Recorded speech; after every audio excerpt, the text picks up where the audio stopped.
Hey guys, welcome back to my channel. Today I'm doing a review on a brand new palette.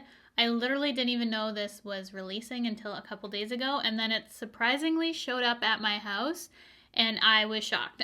So we have the Too Faced Italian Spritz Eyeshadow palette. I'm sure a lot of you don't even know about this palette.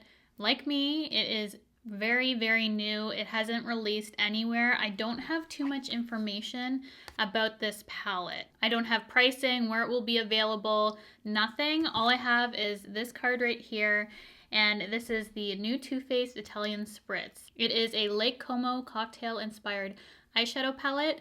18 sparkling shades inspired by sun-warmed skin and your favorite summer cocktail. It also is supposed to smell like a summer spritz. Not sure exactly how that is supposed to smell. I'm assuming a citrus cocktail. It does have a scent to it. Is it something that I enjoy? No. But there is a smell. So if that's something that you're into with these Too Faced palettes, summer spritz is what this smells like. It's very faint to me, but it does have a scent. I have not been excited for a Too Faced palette in a very long time. It's nice to see them do something different.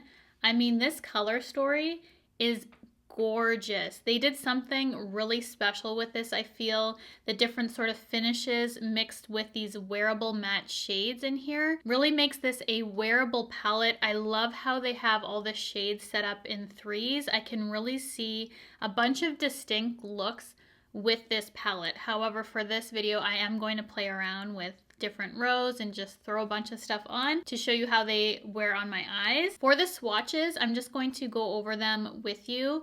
I swatched them by row. So the first two rows were immaculate. I love how all of them swatched. And then Mamma Mia was a little bit more sheer patchy. It is in the purple family, so those are a little bit harder to formulate. And it swatches typical to what I would expect a color like that to swatch. Also, the shade Spritz and Glitz is a more sheer topper type formula, like the Lake Como shade, which you'll see in the last row. The two shades that stand out to me for their formula are Sin Sin and Grappa Don't Preach. And then moving on to the Lake Como row, that one was a little bit iffy. So we have that sheer blue, we have Espresso Yourself and Gelato, which are such cute names in this palette. The last two that I mentioned are swatching more sheer, but we're going to play around and see how these look like on the eyes, have some fun. I'm actually going to do two different eye looks for you today. I have two eyes. I figure, you know what? This palette inspires me. I want to do two separate looks. Unplanned video, but I had to sit down and film with it. So we're going to get creative, see what we can come up with for this palette, and I cannot wait to show you this on my eyes. So I hope you guys are excited like I am for this palette because, quite frankly, as I said earlier, I haven't been excited for a Too Faced palette in such a long time, and it's nice to see them step out and do something totally different for them, I feel like. This is really captivating. So let's jump into the tutorial. I'm going to do my right eye first, and I'm going to start off with the shade Capri Fun. I'm playing around with colors. I literally do not know how these are going to turn out, but this color stands out to me. I want to see if it stains my brush. It is very pigmented. There is Kick Up in the Pan. Pretty typical. Does not bother me. Good amount of pigment. This is building up and blending nicely. I don't know if you'd want to use this palette if you were hungover though. If you want to smell cocktail the next day. It doesn't smell like alcohol, but it does have a scent that I personally wouldn't put in a palette. I don't know how to describe it. If you like a more citrus scent, I guess. Sometimes they can just be off-putting to me. I prefer it without, if I'm to be honest, but you know Too Faced and their scents. Great color, building and blending very nicely, no patching whatsoever. Really like that color. Going in with When in Rome, which is the pink shade with a Rephr 12 brush. And deepen up the outer corner here.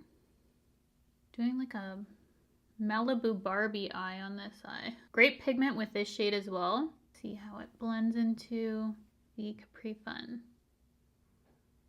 Blending in nicely as well. I wasn't going to use this shade, but because it is one of those more sheer light colors, the Gelato, I'm going to put this on the lid just because I want to see how it goes on. It's very light. The shade's slightly dry. There we go. It's kind of clinging to my wrinkles in my eyes. we managed to blend it out. Doesn't look patchy on the lid and it's very vibrant. So the swatch for my arm, like you can't really tell much from swatches, honestly. It's performing fine on the eye. So no issue there. I'm going to go in with Lake Como on my finger and put this on top of that white. This one's more of a sheer topper type color. It's not fully pigmented. There's not much backing to it in terms of the pigment. There's a lot of glitter and just a sheer blue wash. That's pretty. I'm going to blend this in a little bit more. Another color that stood out to me as poor for swatching on my arm that I just want to test out on my eye is the shade Mamma Mia. I'm actually going to use that as an eyeliner for this eye. I just want to test out those colors that I was unsure about. But so far, all is performing great on my eye. This is going really fast, actually. So this one builds up fine too. I'm not sure how this is going to blend out. Guess I could blend a little bit into the corner and make this smoky in the outer corner. Minimal fallout. I've only just noticed it with this purple shade. Birds are loud again. I think they're warning me about the snow to come. Last time they were really loud too. So that is the first eye done. I'm going to throw on lashes and finish off the lower lash line after we move on to this eye. I'm not completing one, I guess. I could do that, but I just want to test out the shadows. I don't feel like my lashes and all that matter. We're going to go into the other blue in this palette. I had a sub message me on Instagram. She wanted to see the blue, and I'm like, you know what? That looks like a good color to use, and I think it's going to work with kind of the other shades I wanted to test out in this palette because I was unsure about. So I'm going to go in with that Espresso Yourself shade because that also didn't look like it swatched the best, and I'm going to use that as my crease color. We're going to see how this blends. This one is mediocre. I'm not going to say this has the best blend. Definitely some patchiness and clinging with this shade. Well, not really patching, but this one isn't the easiest to blend, I'm noticing. See if it builds up. This is the only one that I can say that isn't my favorite in terms of the formula. We'll make it work though. It's showing up as like a grayish brown on my eyes. It looked more brown in the pan, but it's pulling quite gray on my eye. I think probably because of that purplish brown base that this is giving, it's making it a little bit more challenging for it to blend as a brown. Because that pigment just in general makes it a little bit harder to work with. Not the worst shade I've ever used, not the best either. Just wanted to note that this one's not going on as easy as the other eye. The other eye was super quick for me. We're just gonna leave it like that, and I'm going into the shade Lake and Bake, and I'm going to use that all over my eye. Lake and Bake. This one's super creamy when you put your finger in it. It does look slightly flaky though. You really gotta press it on. Minimal fallout, but it is sticking to my eye quite nicely.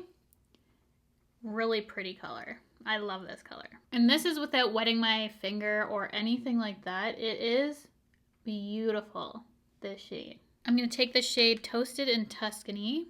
I'm going to try and blend out the inner corner. It's looking a little harsh there. I can already tell that color will be such an easy crease color to blend. That's softening real nice. Just going to try and build up that shade Gelato because I did do it sheer, but we're going to try and build that up in the outer corner just to connect everything. Try and get it more seamless in that outer corner because we're missing a little bit there. If anything, I'll probably just use this shade as an eyeliner because it's going on nice and pigmented. Still a little bit of fallout on this shade. We'll see if I can actually blend this out. Yeah, it's just really hard to soften the edges. It's like once it goes down, it's down. The blue is just so pigmented and just getting it everywhere apparently. Little goes a very long way. Ow. Still workable. Not the easiest, but workable. So we have two different eyes now. I'm going to just pop off camera, throw in everything, and then we can finish up the lower lash line together. Let's finish off these eyes. I just threw on the same pair of lashes. I'll have everything I'm wearing linked below. I'm gonna finish off this eye just using the shade Capri Fun, running it under, and then taking When in Rome and just putting it really tight to my lash line. And then blend those shades together. A little bit of mascara. This eye, I'm actually going to take a little bit of that Lake Como that we put on this one in the inner corner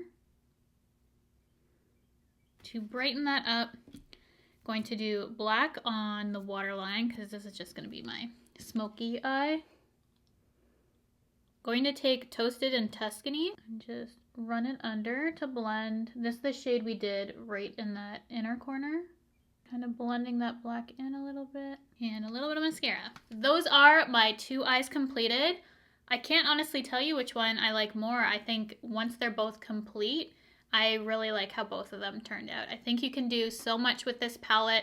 I obviously went for more of the colorful and the blues in here, but you can definitely pull neutral. I just didn't want to do something I would normally do. So this is definitely more on the colorful side. Both of these looks I would actually wear. I love how both of them turned out. This one's obviously more deeper. This one's fun. I'm curious to know though which one you like better. Which one would you wear? Would you wear both? Do you have a preference for one or the other? Are you going to get this palette? I know this was a shock to me to see this. I had no idea it was going to release, and this was a pleasant surprise. I'm so happy with it. I 100% recommend this palette. If you're into this color story, you're going to love this palette. This is my personal favorite Too Faced palette they have ever done. I love the color story. It's super unique. I still have my neutrals I can play with. Great pigmentation. Everything that I want from a palette is in here, minus the smell. That's the only thing, like take the smell out, but I love this palette so much and I think you guys are gonna be so happy. Once I know more details, price, release date, all that, I will have an update for you in this video. So please check back to the description box or a pinned comment. I will have more information as it becomes available, but as of right now, this is all I know, so I wanted to share with you my first impressions on the palette, but I think it's definitely going to be a hit, especially for this upcoming summer season. As always, thank you guys so much for clicking on my video, for wanting to know my opinion of this new release. If you are new here or haven't already, I would absolutely love for you to subscribe to my channel by hitting the red subscribe button, the bell to be notified of all my future videos, and I will see you guys in my next one.